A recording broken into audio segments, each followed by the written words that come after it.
Hello student. आज हम लोग फिर से यूपी बोर्ड की तैयारी करते हुए रिवीजन के श्रेणी में अपना अगला चैप्टर दो चर वाले रैखिक समीकरण को रिवीजन किया जाएगा। ठीक है, जैसा कि हम लोग जानते हैं कि दो चर वाले रैखिक समीकरण कहते किसको है। हम लोग को ये पता है, पहले हम लोग यह जानते हैं कि रैखिक समीकरण किसे कहा जाता है।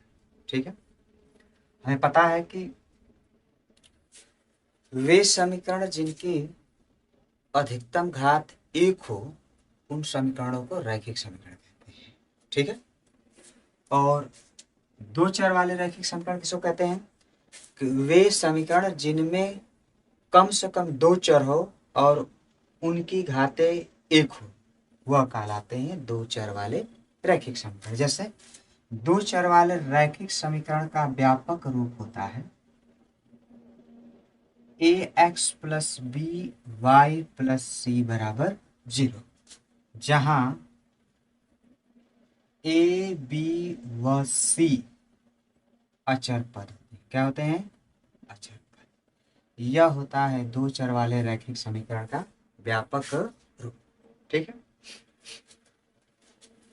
अब जैसा कि हम लोग जान गए हैं कि यह समीकरण है जिसमें दो चर है, तो यदि कोई समीकरण एक दिया है तो जैसे हम लोगों ने द्विघात समीकरण पढ़े थे, तो द्विघात समीकरण के दो घात होने की वजह से उनके दो हल हुआ करते थे।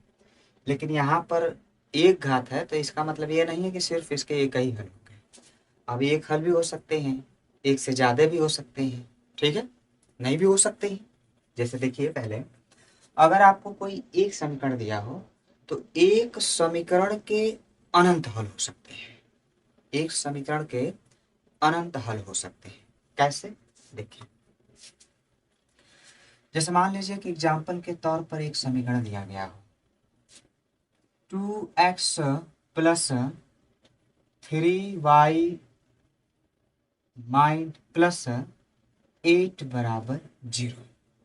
ठीक है, कहे कि इस समीकरण का हल ज्ञात कीजिए, तो इस समीकरण के अनंत हल हो सकते हैं। देखिए कैसे, हम लोग इसको अगर ग्राफीय विधि से सॉल्व करेंगे। ग्राफीय विधि क्या होती है हम लोग पढ़ चुके हैं कि हम लोग क्या करें कि एक ग्राफ बनाए इसे। इस ग्राफ में एक में क्या लिखें कि x और एक में y लिखें। अब यहाँ पर अपने मन से क्या करें कि या तो x की वैल्यू या तो y की वैल्यू अपने मन से रखा जाए। जैसे मान लीजिए हमारी इच्छा है कि हम क्या करें कि इसमें x की वैल्यू 0 रखें। हमेशा कोशिश करेंगे कि सबसे छोटे से छोटे अंक रखें ताकि इनको सॉल्व करने में थोड़ी आसानी रहे। अब बड़े भी रख सकते हैं, कोई दिक्कत नहीं है। आपका बड़े रखेंगे तो ज़्यादा समय लगेगा, छोटे रखेंगे तो कम समय लगेगा, आपकी इच्छा है। ठीक है, देखिए जैसे हम लोग x बराबर 0 रखते हैं तो अब इस x की वैल्यू इसमें रखेंगे। कैसे, 2 गुणे 0 प्लस 3 y बराबर, इसको कर देंगे, इधर प्लस है तो इधर आकर -8 हो जाएगा। ये तो 0 हो जाएगा। y बराबर इधर गुणा है तो इधर आकर भाग, 8 बटा का हो जाएगा 3। तो यहाँ लिख देंगे 8 बटा 3। इस काम को आप लोग रफ पर करेंगे, यहाँ पर दिखाएंगे नहीं, हम आपको सिर्फ समझाने के लिए ऐसे बता रहे हैं। अब जैसे मान लीजिए कि अब हमारी इच्छा और एक नहीं, अब हम लोग हम y बराबर भी 0 रखेंगे। आप x बराबर 1 2 3 4 कुछ भी रख सकते हैं, लेकिन हमारी इच्छा और एक नहीं, हम y बराबर अब 0 रखेंगे। देखिए y बराबर 0 रखेंगे तो क्या हो जाएगा कि अब इस जो समीकरण दिया है, इस समीकरण में y के जगह पर 2 रखेंगे तो 0 रखेंगे तो 2x प्लस 3 गुणे 0 प्लस 8 बराबर 0। तो 2x बराबर -8, तो x बराबर -8 बटा के 2 कट कर हो जाएगा -4। इसकी वैल्यू कहाँ आ जाएगी, -4। इसी तरह से आप x के जगह पर 1 रख सकते हैं। 1 रख कर देख लेते हैं क्या होता है। x के जगह पर अगर 1 रखेंगे तो 2 गुणे 1 प्लस 3y प्लस 8 बराबर 0। तो 3y बराबर हो जाएगा 8 दूनी 10, तो y बराबर हो जाएगा 10 बटा के 3। यहाँ पर हो जाएगा 10 बटा के 3। अब इसी तरह से आप x बराबर 2, y बराबर 2, या फिर x बराबर 3, x बराबर 4, ऐसे डॉट डॉट डॉट कर कर आप जहाँ तक मर्जी है वहाँ तक सभी पूर्णांकों को रख सकते हैं या फिर भिन्नों को रख सकते हैं, कोई दिक्कत नहीं है। जितने आपको हल मिले, जितने भी इसके हल मिलेंगे वह आपके इस हलों को अगर हम लोग इस समीकरण में रखेंगे तो उसको शून्य कर देगा। ठीक है, संतुष्ट करेगा, सुने नहीं, संतुष्ट करेगा। तो इस प्रकार से दो चर वाले रैखिक समीकरण यदि एक है तो उसके अनंत हल होते हैं। ठीक है, अब इसके हल को ज्ञात करने के लिए, मतलब इसको सॉल्व करने के लिए, इनके हल ज्ञात करने के लिए हम लोग के पास दो मुख्यतः विधियां होती है। ठीक है, कितनी विधि होती है? दो मुख्यतः विधि होती है। एक पहली विधि होती है जिसको हम लोग कहते हैं ग्राफीय विधि। कौन सी विधि? ग्राफीय विधि। और दूसरी विधि होती है बीज गणितीय विधि। बीज गणितीय विधि, बीज गणितीय विधि। ठीक है, सबसे पहले हम लोग क्या करेंगे कि ग्राफीय विधि को समझेंगे। वैसे हम लोग ग्राफीय विधि को ऐसा ही सॉल्व करते हैं, लेकिन हम लोग एक दो क्वेश्चनों को देखेंगे। ठीक है, हमारे पास दो समीकरण दिए गए हैं, x plus 2y 3y plus 6 बराबर 0, समीकरण एक दिया हो, और एक और समीकरण दिया हो 2x माइनस 3y और बराबर 12, समीकरण नंबर 2 दिया हो।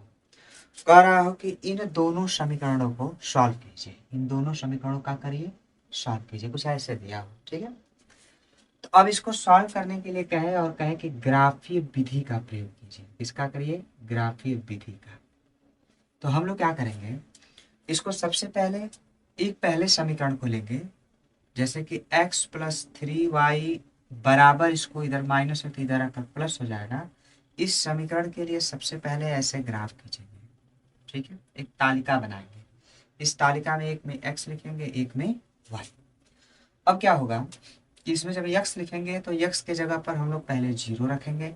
अगर हम लोग जैसे समझाया था वैसे 0 रखते हैं तो यहाँ पर 0 हो जाएगा, तो 3 इधर गुणा है तो इधर का भाग हो जाएगा, y की वैल्यू क्या हो जाएगी? 0। ठीक उसी तरह से y बराबर भी 0 रखेंगे, तो y बराबर 0 रखेंगे तो x बराबर का हो जाएगा? 6 हो जाएगा। अब हमारी इच्छा है कि नहीं, क्या करें कि x बराबर और कुछ वैल्यू रखें। जैसे मान लीजिए कि हम चाहते हैं कि x बराबर 2 रख दिया जाए, x बराबर 3 रख देते हैं, चलिए कोई दिक्कत नहीं है, x बराबर 3 रख देते हैं। तो x के जगह पर 3 रखेंगे तो इधर का पक्षांतर हो जाएगा -3, और -3 हो जाएगा तो ये 6 में से 3 घटेगा, 3 बचेगा, और 3 इधर गुणा में है तो इधर का भाग हो जाएगा, तो क्या हो जाएगा? 1। आप चाहो तो इसी तरह से जितना मर्जी उतना रख सकते हो, लेकिन कम से कम आपको 2 रखना है। और जब 2 रखना है तो हमको ग्राफीय विधि सॉल्व करनी है। तो क्या करेंगे, सबसे पहले एक हम लोग कार्तीय तल खींचेंगे। ठीक है, कार्तीय तल हम लोग जानते हैं कुछ इस तरह से होता है, और इसमें खाने बने होते हैं। आपको चार्ट पेपर मिलता है, उस चार्ट पेपर पर आपको ऐसे खाने मिल जाएंगे। हम आपको बस इसको समझा रहे हैं, आप ऐसे समझ लीजिए। ठीक है।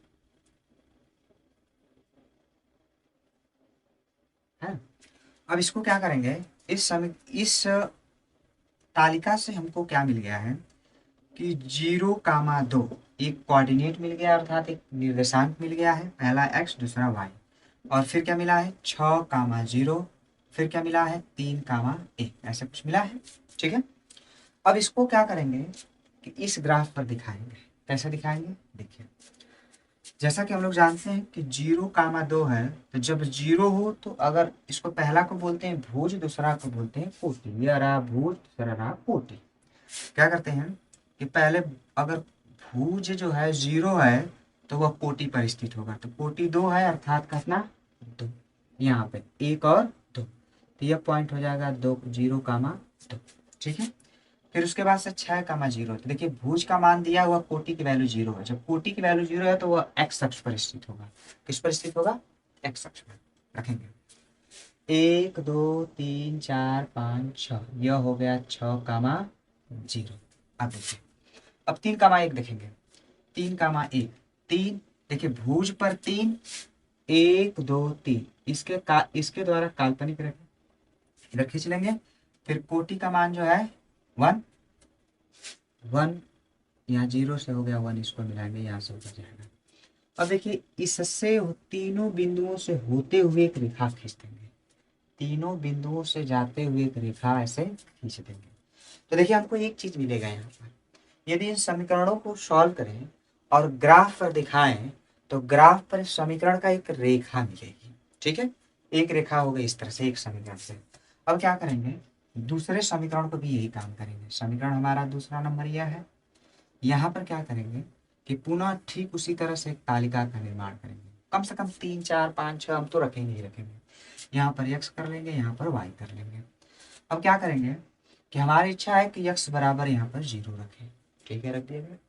जब x बराबर 0 रखेंगे तो ये वैल्यू 0 हो जाएगी और 3 इधर गुणा है तो इधर आकर क्या हो जाएगा, भाग हो जाएगा। तो -3 से 4 बार में भाग कर देंगे तो -4 बार जाएगा। आप इसको रफ पर करके सॉल्व कर देख सकते हैं। ठीक है, इस पर सॉल्व ऐसा नहीं करते हैं, कहीं रफ पर आप अकोरे करेंगे। ठीक है, तो हालांकि हम लोग रिवाइज कर रहे हैं तो उस पर ज़्यादा फोकस नहीं करेंगे। अब देखिए आप विचार है कि नहीं हम लोग फिर y बराबर भी 0 रखेंगे। चलिए y बराबर 0 रख देते हैं। y बराबर 0 रखेंगे तो इधर 2 गुणा है तो इधर का हो जाएगा भाग, तो 2 का 6 बार में भाग करेंगे तो कितनी बार जाएगा, 6। अब हमारे विचार है कि नहीं एक बार क्या करें कि x बराबर 2 रखें। क्या रखें, x बराबर 2। चलिए रखते हैं। जब x बराबर 2 रखेंगे तो 2 दूना कितना हो जाएगा, 4, और 4 12 में से घट जाएगा तो कितना बचेगा, 8। तो 8 को करेंगे तो 8 हमें 3 का भाग करेंगे तो -8 बटा के 3, या इसी को लिख सकते हैं। ठीक है, इतना ही लिख सकते हैं। फिर उसी तरह से अगर आपकी इच्छा है कि नहीं हम लोग क्या करें कि x बराबर 3 रखें तो x बराबर 3 रखते हैं। तो 3 दूना के 6 हो जाएगा, 6 घटेगा 6 आएगा, 6 में से 3 का भाग करेंगे तो -2।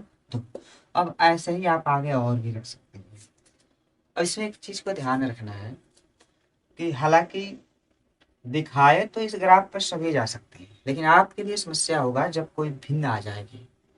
भिन्न आ जाएगी तो आप थोड़ी देर के लिए परेशान हो जाएंगे। तो हम लोग परीक्षा में खास तौर से ध्यान रखेंगे कि ऐसे पदों को, ऐसे संख्याओं को रखें कि किसी की भी वैल्यू कभी भिन्न में जल्दी न आए। कोशिश करेंगे, आ रही है तो कोई दिक्कत नहीं है, हम लोग उसको दिखा सकते हैं। लेकिन फिलहाल के लिए हम लोग क्या करेंगे कि पूर्णांकों को ही दिखाएंगे तो हमारा समय बचेगा और आसानी से लगा सकते हैं। ठीक है, अगर पूरे विस्तार से पढ़ते तो हम सब चीज़ें आपको बकायदे करके दिखाते हैं, समय लगता है। लेकिन यहाँ पर समय है नहीं, दोहराना है तो फास्ट दोहराना। देखिए कैसे। अब क्या करेंगे, इसके लिए कोऑर्डिनेट हमको मिला है 0, -4। इसके लिए मिला है 6, 0। इसके लिए हम लोग इसको छोड़ देंगे फिलहाल के लिए, इसी को दिखाएंगे 3, -2। अब इन तीनों पॉइंटों को इस पर दिखाएंगे। देखिए 0, 6, 0 जो है एक्स अक्ष है तो एक्स अक्ष 0 का मतलब वो वाई अक्ष पर कहीं ना कहीं पर होगा। अब y का मान जो है माइनस है तो यह मूल बिंदु है, मूल बिंदु के नीचे की तरफ माइनस होता है। तो 1 2 3 4 यह पॉइंट हो जाएगा हम लोग का 0, -4। ठीक है, अब क्या होगा कि 6, 0, तो 6, 0 पहले भी हम लोग दिखा रखेंगे। ठीक है, फिर उसके बाद से 3, -2। तो देखिए एक्स अक्ष पर 3 है तो 1 2 3 यह रहा। ठीक है, और उसके बाद से y अक्ष पर -2 है तो y अक्ष पर -2 कुछ इस तरह से रहा।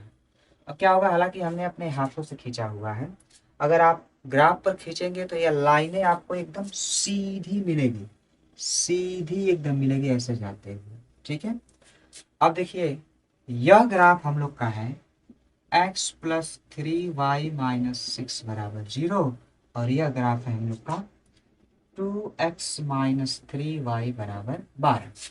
अब देखिए दोनों ग्राफों को अगर हम लोग खींचे हैं और ग्राफ एक दूसरे को कहीं पर काट रहे हैं, जहां पर काट रहे हैं वही कटान बिंदु इस दोनों रैखिक समीकरण अर्थात दो चर वाले रैखिक समीकरणों का हल होगा। अर्थात इसका हल क्या हो जाएगा, 6, 0। मतलब कि x बराबर 6 और y बराबर 0, यह हमारा क्या होगा। यह कुछ विधि है हम लोग की ग्राफी विधि, और ग्राफी विधि में हम लोग ग्राफ विधि से जब सॉल्व कर रहे हैं तो हमको एक नजर आ रहा है कि इन समीकरणों के कुछ लाइनें खींची जा रही है, रेखाएं खींची जा रही हैं, और रेखाएं प्रतिच्छेद कर रही हैं। और जहाँ पर प्रतिच्छेद कर रही हैं वह उसका हल हो जा रहा है। तो इसका मतलब कहीं ना कहीं पर यह है कि हम लोग को अगर पता यह चल जाए, पहले तो ग्राफ खींच कर हम लोग पता कर सकते हैं जो लंबी प्रक्रिया है, किसी न किसी मेथड से यदि हमको यह पता चल जाए कि ये ग्राफ खींचें तो रेखाएं कितनी जगह काटेंगी, नहीं काटेंगी, अगर ऐसा होता है तो हमको ये पता चल जाएगा कि इस समीकरण के कितने हल होंगे। अगर एक जगह काटते हैं तो एक हल, दो जगह काटते हैं दो हल, तीन जगह काटते हैं तीन हल, और नहीं काटते हैं तो कोई हल नहीं होंगे। ठीक है, तो इसके लिए कुछ कंडीशन है। क्या है? कुछ कंडीशन है, इस कंडीशनों को देखेंगे। ठीक है, जैसे देखिए क्या कंडीशन है कि मान लीजिए कि यदि हम लोग के पास दो समीकरण है a1x plus b1y plus c1 बराबर 0, तथा एक दूसरा समीकरण है a2x plus b2y plus c2 बराबर 0। ये समीकरण नंबर क्या है? 2। ठीक है, और हमको इसको बिना सॉल्व किए यह पता करना हो कि इसके हल कितने होंगे या नहीं होंगे, यह प्रतिच्छेद करेगी या नहीं करेगी। ठीक है, या रेखाएं इसके जो ग्राफ पर खींचे जाएंगे वो समांतर होंगे या प्रतिच्छेदी होंगे। इन सभी चीजों को हम लोग पता लगा सकते हैं। कैसे? जैसे देखिए कि पहला नंबर कंडीशन, यदि a1 बटा a2 not equal to b1 बटा b2, मतलब कि यदि पहले समीकरण के यक्स के गुणांक और दूसरे समीकरण के यक्स के गुणांक को भाग करके कर दिया जाए, वह पहले समीकरण के y के गुणांक और दूसरे समीकरण के y के गुणांक के यदि अनुपातों के बराबर नहीं आता है तो इसका अर्थ यह है कि इसके यह रेखा प्रतिच्छेदी होगी और इसके अद्वितीय हल अर्थात एक ही हल होंगे। कितने हल होंगे? एक ही हल होंगे। जैसे अगर इस कंडीशन में होगा तो रेखा कुछ ऐसे काटेगी, एक जगह काटेगी, एक जगह काटेगी तो मतलब इसके एक हल होंगे अर्थात अद्वितीय हल होंगे, और रेखा क्या होगी? प्रतिच्छेदी होगी। मतलब कि जो रेखा होगी वह प्रतिच्छेदी होगी, वह हल जो होंगे वह अद्वितीय हल होंगे। क्या होंगे?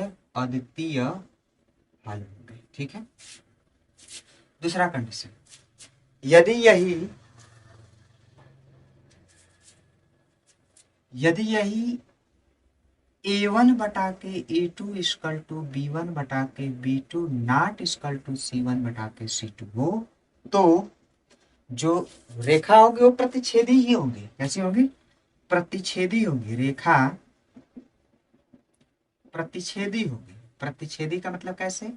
यह प्रतिच्छेद कुछ इस तरह से करेगी, एक पर एक रहेंगे, एक पर एक रहेंगे। मतलब अगर इसका भी ग्राफ इसी तरह से होगा, इसका भी ग्राफ इसी तरह से होगा। प्रतिच्छेदी को काट रही है, कितने जगह काट रही है? हर जगह काट रही है, अनंतों जगह काट रही है। इसलिए क्या होगा? इसके अनेक हल होंगे, अपरिमित रूप से अनेक हल होंगे। क्या होंगे? प्रतिच्छेदी होगी, हल क्या होंगे? अनेक होंगे। क्या होंगे? अनेक अर्थात अनंत हल होंगे। ठीक है, और इसी को एक पे एक चढ़ी हुई है तो इसको बोलते हैं, हाँ इसको बोलते हैं, ठीक है क्या बोलते हैं इसको? जब ये रेखा एक पे एक चढ़ी है तो इसको बोलते हैं कि रेखा समपाती होगी। रेखा क्या होगी? समपाती होगी। ठीक है, कैसी होगी रेखा? समपाती। अगर तीसरा इसी का होता है कि यदि a1 बटा के a2 इक्वल टू b1 बटा के b2 इक्वल टू c1 बटा के c2 हो तो यह रेखाएं एक दूसरे को कहीं पर नहीं काटेंगी, अर्थात रेखाएं कुछ ऐसी होगी। रेखाएं क्या होंगी? रेखा समांतर होगी, समांतर होगी तो प्रतिच्छेदी नहीं होगी, और इसके जो हल होंगे नहीं होंगे। हल क्या? नहीं होंगे।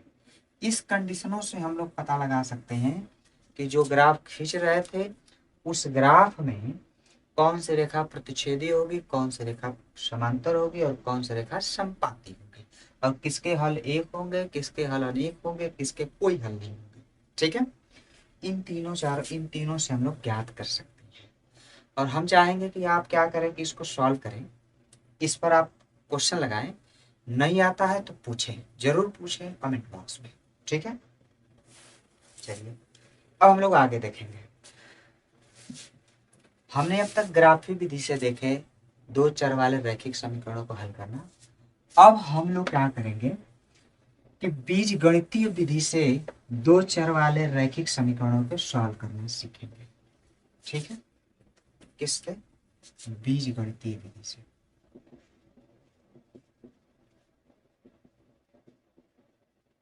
ठीक है, बीज गणितीय विधि से दो चर वाले रैखिक समीकरणों को सॉल्व करना सीखेंगे। तो देखिए, बीज गणितीय विधि से जब दो चर वाले रैखिक समीकरणों को सॉल्व करेंगे ना, तो इसकी कुल तीन विधियां होती है। कितनी विधियां होती हैं? तीन विधियां। एक होती है विलोपन, विलोपन विधि। दूसरी होती है प्रतिस्थापन विधि। और तीसरी होती है वज्र गुणन विधि। वज्र गुणन विधि। ठीक है, ये तीन विधियां होती हैं। हम लोग तीनों विधियों को बारी बारी से समझेंगे। ठीक है ना, कोई दिक्कत? ठीक है, अगर आप लोग कोई क्वेश्चन बोले तो हम इस तीनों विधियों को समझाएं। हाँ, कोई बोलिए। ठीक है, विलोपन विधि का मतलब है कि हम लोग क्या करें कि एक वेरिएबल को विलुप्त करें। तो विलुप्त करने का तरीका यह है सिंपल सा कि किसी एक वेरिएबल के गुणांक को बराबर करें। बराबर करने के लिए हम लोग दो तरह से कर सकते हैं, या तो गुणा कर सकते हैं या तो भाग कर सकते हैं।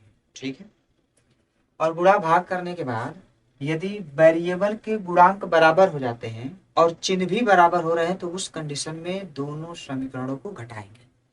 यदि गुणांक बराबर हो रहे हैं और चिन्ह असमान है तो उस कंडीशनों में समीकरणों को जोड़ेंगे। फिलहाल के लिए देखिए, हम चाहते हैं कि समीकरण 2 में 4 का गुणा कर दें। आप लिख लीजिएगा, हम आपको शॉर्ट में समझा रहे हैं। ठीक है, समीकरण 2 में 4 का गुणा कर देंगे तो हो जाएगा 4x माइनस 4y बराबर 4। समीकरण नंबर 3 कर लेंगे। अब समीकरण 3 और 1 को क्या करने पर? जोड़ने पर। समीकरण 3 और 1 को क्या करने पर? जोड़ने पर। ये लिखेंगे आप, हम आपको सिर्फ समझाने की कोशिश कर रहे हैं। 3x प्लस 4y बराबर 10। इस समीकरण नंबर क्या हो जाएगा? 1। अब क्या हो जाएगा? जोड़ते समय ये कट जाएगा, ये हो जाएगा 7x बराबर 7 दुना के 7, 10 4 14। तो x बराबर हो जाएगा 14 बटा के 7, कटकर हो जाएगा 2। तो x की वैल्यू क्या आ गई? 2। अब इसका मान क्या करेंगे हम लोग? किसी एक समीकरण में रख देंगे। कोशिश करेंगे हमेशा कि छोटे वाले में रखें। बड़े वाले में करेंगे तो आएगा, लेकिन आपको कैलकुलेशन में समय लगेगा। हमको समय बचाना है। इसका मान समीकरण 1 में रखने पर रख दिया जाए, यहीं पर। समीकरण 1 में 2 में रख देते हैं। x के जगह पर 2 माइनस वाई बराबर 1, तो माइनस वाई बराबर 1 माइनस 2, तो माइनस वाई बराबर -1, तो y बराबर का हो जाएगा 1 और x बराबर 2। ये हो जाएगा हमारा आंसर। ये हमारा विलोपन विधि है। कौन सी विधि है? विलोपन विधि है। ठीक है, हम चाहेंगे कि आप इस पर 2 4 10 क्वेश्चन लगाएं। नहीं आता है तो कमेंट करें, फिर समझाएंगे। ठीक है, अब दो चर वाले रैखिक समीकरण के बीजगणितीय विधि का अगली विधि बीजगणितीय विधि से सॉल्व करने की अगली विधि प्रतिस्थापन विधि। और जैसा कि नाम से ही समझ रहे हैं कि प्रतिस्थापन का मतलब होता है एक के जगह दूसरे को प्रतिस्थापित कर देना। एक के जगह दूसरे को प्रतिस्थापित कर देना। तो प्रतिस्थापित कैसे करते हैं? देखिए, जैसे मान लीजिए कि हम समीकरण 2 को ही पकड़ लेते हैं, तो हो जाएगा हम लोग किसी एक वेरिएबल के बराबर लाएंगे। किसी भी एक वेरिएबल के बराबर लाएंगे। ठीक है, तो कोशिश ये भी करेंगे कि जो आसानी से आ जाए, सॉल्व करने में आसान रहे, उसी को करेंगे तो थोड़ा सा फायदा रहेगा, आपको समय बचेगा। नहीं तो किसी को भी कर सकते हैं। तो जैसा कि हम लोग समीकरण 1 से ही करते हैं, लिखेंगे समीकरण 1 से क्या हो जाएगा? यक्स बराबर हो जाएगा 7 माइनस वाई। इसको समीकरण 3 कर लेंगे। का मान समीकरण 2 में प्रतिस्थापित करने पर, क्या करने पर? प्रतिस्थापित करने पर कर देते हैं। 3 गुणे x के जगह पर इसको रखेंगे 7 माइनस वाई। इसी को कहते हैं प्रतिस्थापन विधि। इसी को क्या कहते हैं? प्रतिस्थापन विधि। प्रतिस्थापित कर दिया तो माइनस वाई बराबर का हो जाएगा 9। अब इसको सॉल्व करेंगे। 7 त्रिक 21 माइनस 3y माइनस वाई बराबर का हो जाएगा 9। तो हो जाएगा -4y बराबर इधर आ जाएगा 9 माइनस 21। -4y हो जाएगा, 9 में से 21 चला जाएगा, कितना बचेगा 13 माइनस 12, माइनस कितना बचेगा 12। तो y बराबर हो जाएगा -12 बटा के -4 कट जाएगा, कितना हो जाएगा 3। y की वैल्यू कितनी आ जाएगी 3। अब क्या करेंगे कि इसका मान 3 में रखेंगे, किस में रखेंगे 3 में रख देते हैं। तो x बराबर हो जाएगा 7 माइनस 3, तो x बराबर हो जाएगा 4 और y बराबर 3। यह हो जाएगा हम लोग का आंसर। क्या हो जाएगा आंसर।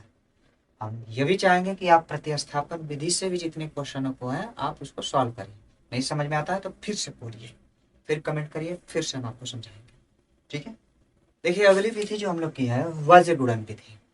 अब वज्र गुणन विधि है तो यह आपके बहुत ही इंपॉर्टेंट विधि है और हमारे हिसाब से सबसे आसान है अगर आप समझ गए तो थोड़ा सा हम लोग इसको समझते हैं एक एग्जाम्पल से, फिर उसके बाद से देखा जाएगा। ठीक है। जैसे मान लीजिए कि आपके पास एक एग्जाम्पल हो 2x plus 3y 2x plus 3y plus 8 बराबर 0 समीकरण नंबर 1 और x माइनस वाई -1 बराबर 0 समीकरण नंबर 2। कहे कि इसको वज्र गुणन विधि से सॉल्व कीजिए, वज्र गुणन विधि से सॉल्व कीजिए। तो आपको ज्यादा कुछ नहीं करना है, आपको दिमाग ज्यादा नहीं लगाना है, सिंपल सा वर्क करना है और ज्यादा कुछ याद भी नहीं रखना है। देखिए अब हम लोग देख रहे हैं कि ये दो चर वाले रैखिक समीकरण है, तो हम लोग क्या करेंगे कि इन दोनों चरों को बारी बारी से कुछ दूरी दूरी पर ऐसे लिख लेंगे x y। और एक चीज ध्यान रखेंगे कि यदि जो चर पद है जो अचर पद है वो बराबर के इधर है तो -1 लिखेंगे, अगर बराबर के इधर है तो +1 ऐसे लिख देंगे। इतना तो कर ही लेंगे, सिंपल सा। देखिए फिर से वेरिएबलों को जो है हम लोग लिख लेंगे और उसी के सीध में क्या करेंगे, यदि बराबर के इधर आपके अचर पद दिए हैं तो -1 लिखेंगे और बराबर के दाहिने तरफ दिए हुए हैं, बाएं तरफ दिए हुए हैं तो +1 लिखेंगे और बराबर के दाहिने ओर दिए तो -1। फिलहाल इसमें बाएं ओर दिए हैं तो हम लोग +1 लिख रहे हैं। ठीक है। अब इसके आगे क्या करेंगे, इनके गुणांकों को बारी बारी से लिख लेंगे। तो x के गुणांक पहले 2 है, फिर इसका गुणांक क्या है 1 है। फिर क्या करेंगे, इसका भी वही काम करेंगे कुछ ऐसे। 3 है, फिर इसका क्या है -1 है। फिर अचर पदों को लिख लेंगे 8 फिर -1। अब ध्यान से रखेंगे। देखिए अब क्या करेंगे कि x बटा के कर लेंगे। ठीक है। x बटा के जब x बटा कर लेंगे तो इस लाइन और इस लाइन को पूरा छोड़ देंगे और यहां से शुरू करेंगे इसमें लिखना। तो 3 का गुणा करेंगे -1 में तो -3। अब फिर माइनस लगाएंगे, फिर इसका गुणा करेंगे इसमें तो माइनस का गुणा करेंगे -8 एकम -8। तो माइनस माइनस इस माइनस के साथ गुणा हो जाएगा तो प्लस हो जाएगा 8 एकम 8 +8। फिर क्या करेंगे बराबर लिखेंगे, फिर बराबर लिखने के बाद y बटा के लिखेंगे। क्या लिखेंगे y बटा के। अब देखो अब क्या करेंगे कि इसका गुणा इसमें करेंगे। हमेशा याद रखेंगे कि जब भी x y या 1 को लिखना है तो या तो a1 से शुरू करना है, या तो b1 से करना है, या तो c1 से करना है। जो आए उसे 1 से करना, मतलब इसको कर रहे हैं तो b आ रहा है तो b1 से करना है। अगर इसको कर रहे हैं तो इसको छोड़ेंगे, यहाँ से शुरू करेंगे तो c1 से लिखेंगे। किससे लिखेंगे c1 से। ठीक है। तो यहाँ c1 से शुरू करेंगे। अब क्रॉस मल्टीप्लाई, वज्र गुणन का मतलब है क्रॉस मल्टीप्लाई। क्रॉस मल्टीप्लाई करेंगे, 8 का गुणा 1 में करेंगे 8 एकम 8, फिर माइनस, फिर माइनस -1 का करेंगे +2 में तो -2 माइनस माइनस +2 हो जाएगा। फिर बराबर 1 बटा के करेंगे। अब 1 को लिखेंगे तो इसको छोड़ेंगे, इसको छोड़ेंगे, इसका गुणा इसमें करेंगे तो -2 और इसका गुणा करेंगे -3 एकम 3। अब क्या करेंगे, इसको सॉल्व करते हुए इसके बराबर एक बार इसको लिखेंगे और इसके बराबर एक बार इसको लिखेंगे, कुछ ऐसे। 8 बटा के ये हो जाएगा 5 बराबर ये हो जाएगा 1 बटा के -5। सॉल्व करेंगे तो फिर y बटा के हो जाएगा 10 और बराबर 1 बटा के हो जाएगा -5। अब देखिए हमको x का मान निकालना है, इधर भाग है इधर आकर गुणा। तो x बराबर 5 बटा के -5 कट जाएगा तो x बराबर हो जाएगा -1 और y बराबर हम लोग को मिल जाएगा क्या 10 बटा के -5 कटेगा तो y बराबर क्या आ जाएगा -2। तो ये हमारे क्या हो जाएंगे, दो आंसर क्या हो जाएंगे, दो आंसर। एक x बराबर -1 और x बराबर -2। ठीक है, तो यह आपके वज्र गुणन विधि जो है बहुत ही इंपॉर्टेंट है। फिलहाल के लिए हम लोग क्वेश्चन जब सॉल्व करेंगे, आप हम चाहते हैं कि समझ गए हैं तो आप क्वेश्चन सॉल्व करें। ठीक है, जब क्वेश्चन सॉल्व करेंगे नहीं आएगा तो हम आपको क्वेश्चन कराएंगे, लेकिन फिलहाल आपका काम है कि आप कमेंट बॉक्स में पूछें। ठीक है, और ईमानदारी से, अगर आपको नंबर चाहिए तो आप पढ़ाई में ईमानदारी बरतिए, डेली पढ़िए, डेली दोहराइए, डेली रिवीजन करिए। नंबर ज़्यादा से ज़्यादा लाने का और कोई तरीका नहीं है, सिर्फ और सिर्फ रिवाइज करना है। हम चाहते हैं कि आप रिवाइज करें। ठीक है, की कड़ी में कुछ क्वेश्चन इस प्रकार से आते हैं। क्या कहता है, लिख नहीं रहे हैं, पढ़कर सुना रहे, समझा रहे। देखिए, देता है कि सबसे पहले देता है कि दिए गए समीकरण को पहले दो चर वाले रैखिक समीकरण में बदलिए फिर हल कीजिए। अर्थात दिए गए समीकरण को रैखिक समीकरण में बदलकर हल कीजिए। तो पहले क्या करेंगे, रैखिक समीकरण में बदलेंगे। थोड़े बड़े होते हैं लेकिन आसान होते हैं अगर आप समझ गए तो। ध्यान से देखिए कैसे। जैसे हम लोग क्या करेंगे कि सबसे पहले हम लोग समीकरणों को ध्यान से देखेंगे, और देखने के बाद यह दिमाग में बैठाएंगे कि कोई ऐसी चीज है जिसको हम लोग मान सकते हैं, मानकर उसको रैखिक समीकरण बदल सकते हैं। जैसे देखो, मान लो कि हम इसको लिख सकते हैं, यहाँ पर एक समझा रहे हैं, जैसे इसको लिख सकते हैं 15 गुणे 1 बटा के x माइनस वाई, और प्लस इसको लिख सकते हैं 22 गुणे 1 बटा के x प्लस वाई लिख सकते हैं। और फिर ठीक इसको इसी तरह से, ठीक इसको भी इसी तरह से लिख सकते हैं। तो अब देखिए, इसमें भी देख रहे हैं कि 1 बटा के x माइनस वाई, और इसमें भी 1 बटा के x माइनस वाई कॉमन मिल रहा है, और इसमें भी देख रहे हैं कि x प्लस 1 बटा के x प्लस वाई, और इसमें भी 1 बटा के x प्लस वाई क्या हो रहे हैं, कॉमन मिल रहे हैं। तो हम इन कॉमनों वालों को मान सकते हैं। कैसे, देखिए, तो समझ में आ गया। हम इसको मिटाते हैं। देखो, मानेंगे कि माना 1 बटा के x माइनस वाई बराबर p, और 1 बटा के x प्लस वाई बराबर q। का मान समीकरणों में रखने पर रख देते हैं। देखिए, जब 1 बटा के x माइनस वाई के जगह पर p रखेंगे तो ये हो जाएगा 15p, और प्लस 1 बटा के x प्लस वाई के जगह पर q रखेंगे तो हो जाएगा 22q बराबर 5। अब इसको समीकरण नंबर 3 कर लेंगे। ठीक है, अब देखिए फिर इसी तरह से इसको भी 40p प्लस 55q बराबर कितना हो जाएगा, 13। समीकरण नंबर 4। अब देखिए हमारा बदल गया दो चर वाले रैखिक समीकरण के रूप में। ठीक है, जब दो चर वाले रैखिक समीकरण के रूप में बदल गया तो हम इसको अब चाहे तो विलोपन विधि, चाहे तो प्रतिस्थापन विधि, चाहे तो वज्र गुणन विधि का प्रयोग कर सकते हैं। ठीक है, हम क्या करेंगे कि इसमें विलोपन विधि लगाने की कोशिश करेंगे। कैसे, देखिए, समीकरण नंबर 3 में 5 से गुणा कर देंगे, और समीकरण नंबर 4 में 2 से गुणा कर देंगे। ठीक है, करते हैं। 15 पचे 75p अब प्लस 5 दूना के 10, 5 दूना 10, 11q बराबर हो जाएगा 5 पचे 25। अब समीकरण नंबर इसको कर लेंगे 5। ठीक है, अब देखिए, अब इसमें 2 का गुणा करते हैं, ये हो जाएगा 40 दूना के 80p माइनस 100 प्लस 110q बराबर 13 दूना के 26। समीकरण नंबर का हो जाएगा 6। अब समीकरण 5 और 6 को क्या करेंगे, घटा देंगे। समीकरण 5 और 6 को घटा देंगे। आप यहाँ से करना सीखे हुए हैं, ज़्यादा समझाने की जरूरत है नहीं। ठीक है, देखिए, हो जाएगा 75p। इसके नीचे हम डायरेक्ट लिख देते हैं, लिखेंगे समीकरण 5 व 4 को घटाने, 5 और 6 को घटाने पर, 5 व 6 को घटाने पर कैसे, देखिए, 75p प्लस 110q बराबर 25 समीकरण नंबर 5 है।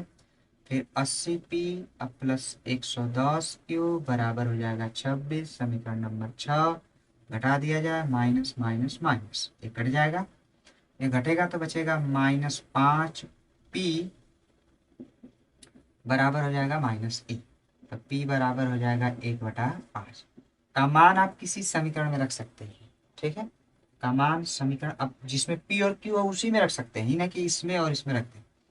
हम लोग इसमें रखेंगे। ठीक है, समीकरण नंबर 3 में रखने देखिए रखते हैं, क्या मिल जाएगा, p की जगह पर 15 गुणे 1/5 प्लस 22 बराबर हो जाएगा 5, 5 से कट जाएगा, 5 त्याई 15, तो 22 बराबर हो जाएगा, इधर प्लस है तो इधर आकर माइनस, 5 -3 अर्थात q बराबर हो जाएगा 2/22, कटेगा 1/11। अब देखिए यहाँ से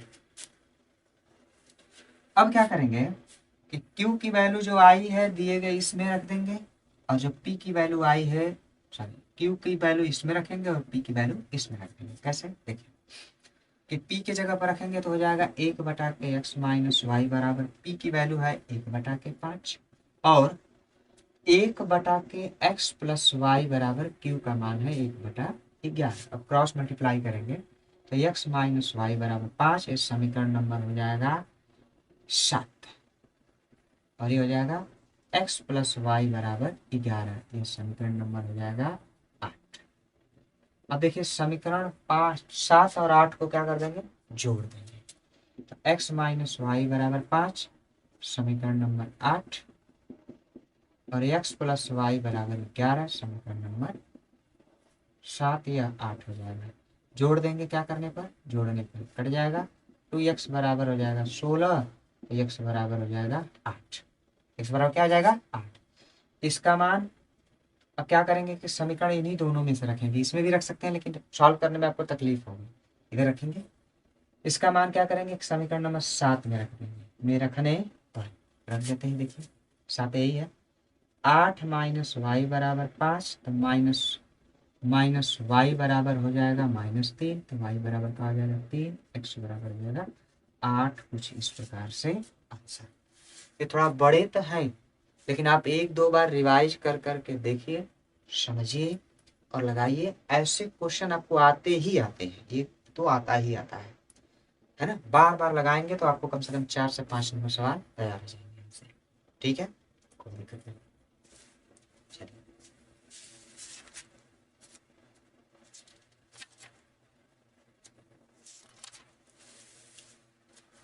देखिए अब क्या है कि दो चर वाले रैखिक समीकरण में कुछ वर्ड प्रॉब्लम क्वेश्चन आते हैं, मतलब इबारती प्रश्न आते हैं। तो इबारती प्रश्नों को हम लोग लगाएंगे, लेकिन आज पहले दोहरा लीजिए, इतना आप बढ़िया से दोहरा लीजिए, 1 बार नहीं, 2 बार नहीं, 3 बार दोहरा लीजिए। हम कल इसके क्वेश्चन लगाया जाएगा, लेकिन हम चाहते हैं कि आपको जो क्वेश्चन नहीं आ रहे हैं वो आप कमेंट बॉक्स में करके लिख करके पूछें, ताकि हम उस क्वेश्चन को और अच्छे से बता सकें। ठीक है, आज के लिए बस इतना ही रहने देते हैं, बाकी क्लासें कल लगेंगी।